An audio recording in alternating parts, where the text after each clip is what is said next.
Hey, what's up? MKBHD here. So, as you may have seen, Barack Obama's been on a pretty massive book tour for his new book, A Promised Land. It's been a pretty great read so far for me, but then YouTube reached out and they're like, hey, do you want to ask Obama anything about what he talks about in this book? And so, of course, I said yes, that would be awesome, but that's a big moment for me. Like, what do I ask the president if I could ask him anything? So anyway, what I have for you are the two questions that I chose, and this is actually part of a larger YouTube Originals project called BookTube, where he answers a bunch of questions from a bunch of other creators about that book and what he wants to talk about, including a really good one from Mark Rober about NASA and the origins of the White House Science Fair, which I thought were really interesting. So I don't ever slow up, no I don't take shit. I got no love for the fakeness. If you wanna play tough and wanna hate this, I'll always show up. I don't ever slow up, no I don't take shit. I got no love for the... My name is Marquez Brownlee.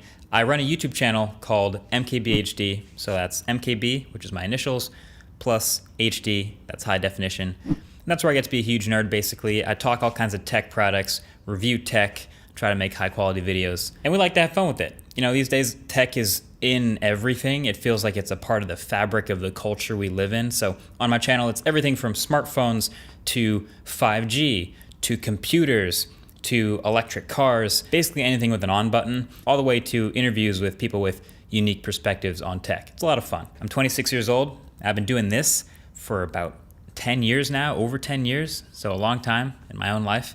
And I also happen to be a professional ultimate frisbee player. So shout out to the New York Empire. We had an undefeated season last year in 2019. And I'm also an avid golfer and a pretty big NBA basketball fan. So I gotta say, I'm pretty excited to be able to talk about your book, A Promised Land, which is your third book and first in a two-part presidential memoir. So I started my YouTube channel in 2009, so a year after your inauguration, which I was at, by the way. I wish I had some pictures or something from that, but I didn't have a camera then, believe it or not. But I do remember it was very cold.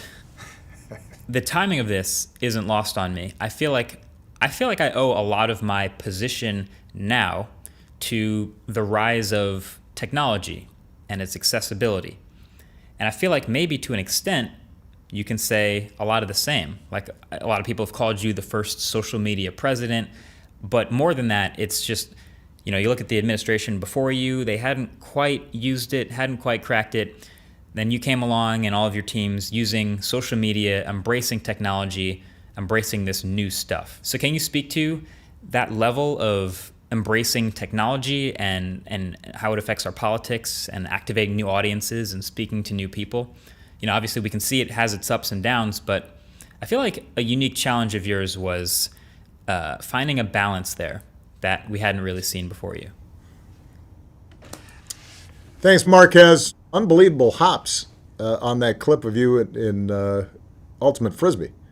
You're right. Technology had a big impact on my campaign, first of all. The reason we were really early adapters of a lot of technology as a tool for reaching out to voters was because I had a bunch of folks in their 20s working for me, young people who would come to me and say, listen, we have this thing called MySpace and Meetup. What it turned out was that those early iterations of social media became a really powerful way for us to build a volunteer base and a movement.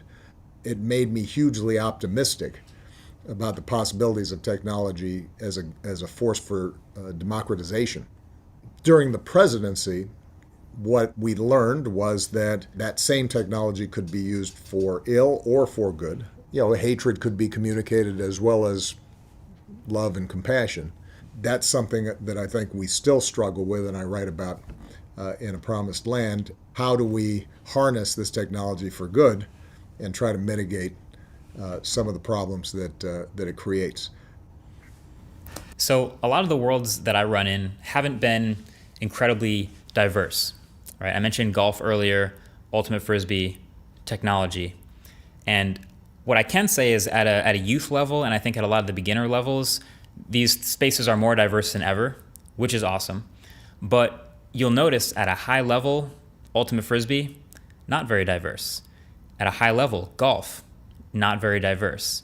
And at a high level, technology, still not a very diverse place. And I feel like that makes the spotlight just a little bit hotter as a black man moving through these spaces, moving through these worlds. I talked about this a little bit in a video actually I made on my channel in the past year. So from your book, and just from observing, it's clear that you've felt that spotlight over time as well. I mean, not just as the first black president, of course, but I mean, just look at politics as a whole, right?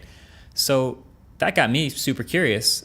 Just how did that make you feel? How did that affect you mentally? Do you feel like it pushed you to do better? Do you feel like it made the way you present things a little bit different? You're extra careful in the way you articulate certain things. Yeah, just what's been your feeling about achievement in less diverse spaces? You're absolutely right. I write about the fact that there were occasions where I would have to deal with expectations or stereotypes or attitudes that perhaps if I had been white, I would not have had to deal with. Not just me, but a lot of the African Americans or Hispanics, Asian Americans, or in some cases women, were the first in their positions in my administration. All of them had to navigate spaces where traditionally there hadn't been a lot of folks who looked like them in those situations. And it is a extra burden, but my attitude always was that it was also a privilege to be in these environments where you can actually help these spaces where you're one of the firsts, and that requires you speaking out and having the confidence that you can propose solutions that make the whole team or organization work better.